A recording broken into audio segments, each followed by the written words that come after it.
आपका ज्यादा समय नहीं लूंगा, काफी देर से आप इंतजार कर रहे हैं। मैं अपनी बात 5 मिनट में समाप्त करूंगा। सब लोग 5 मिनट शांति का दान दें। जिनको जाना है वो चुपचाप उठ के चले जाएं। अगले वाली मीटिंग को वहां पे आप संभालें। नौरंगपुरा की धरती पर विराजमान सभी बुजुर्गों, आपको इंजीनियर धर्मपाल का दो प्रणाम स्वीकार हो। नौजवान साथियों को नमस्कार। जो इतनी संख्या में और इतनी लेट तक काम के समय में जो महिलाएं बैठी हैं, मातृशक्ति बैठी है, उसका भी बहुत बहुत अभिनंदन करता हूं, बहुत बहुत साधुवाद करता हूं। इस चुनाव के अंदर आप लोगों को कई विशेषताएं देखने को मिलेंगी। इस चुनाव को आप हल्के में लेके चल रहे हो तो मैं समझता हूं वो आपके कैंडिडेट को भी, आपके उम्मीदवार को भी और आपकी पार्टी को भी नुकसान दे सकता है, क्योंकि सामने जो लड़ता है उसको कभी कमजोर नहीं समझना चाहिए। हो सकता है हमारे पास कितने ही वोट हों, लेकिन जीत को सुनिश्चित कर लेना और जीत मान के बैठ जाना वो कैंडिडेट के लिए भी और आपकी पार्टी के लिए भी नुकसानदायक है। कार्यकर्ता असली वो है, शुभचिंतक असली वो है, सहयोगी असली वो है जो चुनाव को हार मान के लड़ता है तो जीत सुनिश्चित हो जाती है। चुनाव को हमेशा हार मान के लड़ना चाहिए। जीत मान के बैठ गए तो आप नुकसान में चले जाओगे, और नुकसान और आगे ज्यादा सहन करना, मैं सहन करने की परिस्थिति में नहीं हूं।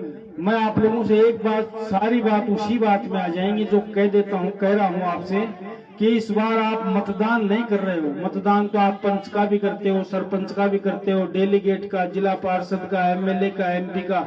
मतदान तो एक व्यक्ति अपनी उम्र में 100 बार करता है, लेकिन इस बार मेरे लिए आप मतदान नहीं कर रहे हो।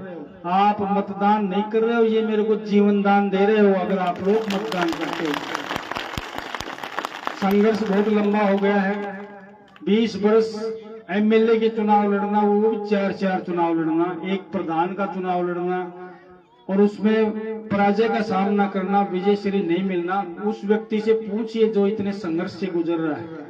मेरे जीवन में हमेशा संघर्ष ही लिखा है। 2 वर्ष की उम्र से मैं संघर्ष कर रहा हूँ।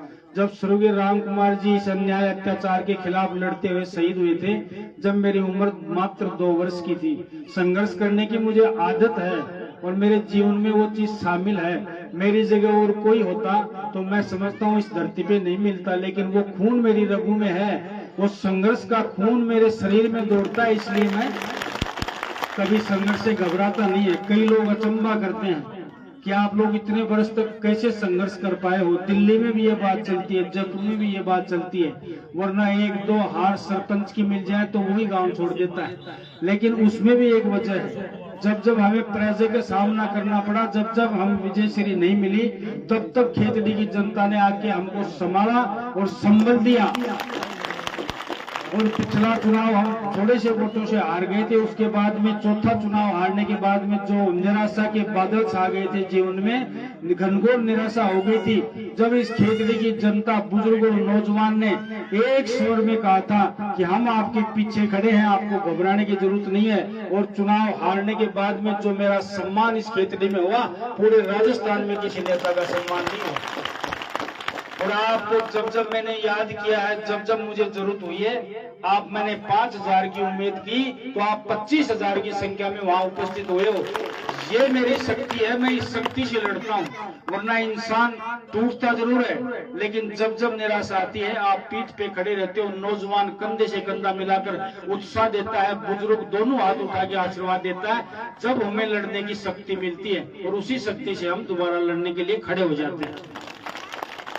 इस चुनाव की परिस्थितियां निश्चित रूप से, अगर कोई बड़ी बात नहीं कहूं तो जो मैंने 40% क्षेत्र में मैं घूम लिया हूं।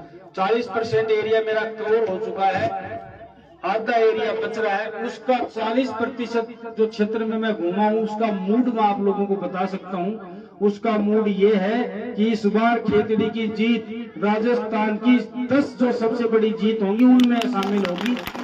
ये पार्टी भी मानती है और क्षेत्र में घूम के मेरा दिल भी मानता है, क्योंकि पार्टी का जो सर्वे गया था वो इतना जानदार और शानदार गया था। पार्टी ने ये माना है कि चुनाव निश्चित रूप से आप जीत रहे हो, लेकिन चुनाव जीतने के प्रति आश्वस्त हो कि आप सुस्त मत पड़ जाना। आपके कार्यकर्ताओं को सुस्त मन पड़ने देना। इसलिए ये निवेदन करने के लिए मैं आपके बीच में आया और पूरे क्षेत्र में घूम रहा हूँ। अगर आप मेरे सच्चे शुभचिंतक हो और इस बार विजय श्री का वर्ण करना चाहते हो तो आप 25 तारीख 6 बजे तक, शाम को 6 बजे तक हार मान के चुनाव लड़ना है और 6 बजे तक 1 मिनट शेष रहे जब तक ये सोचना है कि मेरा नेता अभी भी एक वोट से हार रहा है, मैं एक वोट कहीं से भी लाऊंगा और डलवाऊंगा, जब आपको जीत मिलेगी।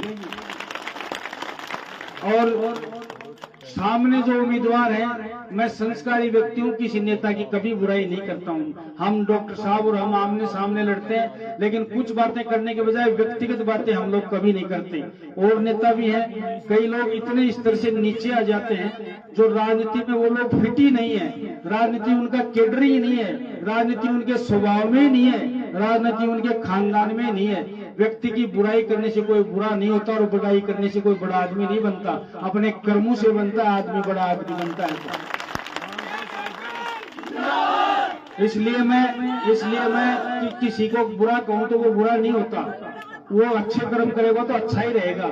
मुझे किसी उम्मीदवार के बारे में कोई टिप्पणी नहीं करनी है। मैं इतना कह सकता हूँ कि सही सलामत अगर चुनाव लड़ जाओगे और भगवान ने कोई गड़बड़ नहीं की, भगवान ने आशीर्वाद रखा और ठंडी छाया रखी, तो ये वो मौका है जो इतिहास में पहली बार लिखा जाएगा कि एक इंजीनियर को छोड़ के सारे उम्मीदवारों की जमान जब्त हुई। ये इतिहास बताएगा आपको। ये इसमें शर्त यह है कि सही और ईमानदारी से और शांति से और प्रेम से चुनाव लड़ना। और एक बात और निवेदन कर दूं सबसे, और वो मेरी बात आप आगे तक मान लेना, मैं आग्रह करना चाहता हूं, इन नेताओं के चक्कर में अपना भाईचारा मत बिगाड़ लेना।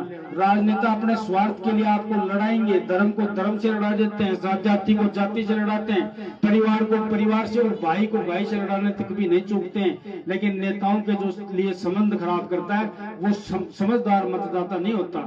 नेता आपको तो लड़ाते रहते हैं और जब खुद के स्वार्थ की बात होती है तो रात रात में एक होकर सुबह दोनों साथ जिंदाबाद करते हुए नजर आते हैं। वो प्रधानी में आपने देखा होगा, पिछली बार प्रधानी के चुनाव में आपने देखा होगा, नेताओं ने 20 वर्ष तक 30 वर्ष तक आपको लड़ाया और जब खुद के स्वार्थ की बात आई तो सारे एक हो गए। इसलिए नेताओं को इसलिए लड़ना बंद कर दो, भाईचारा कायम रखो, और जिस समाज में भाईचारा होगा और प्रेम होगा वो देश तरक्की करेगा, वो गांव तरक्की करेगा।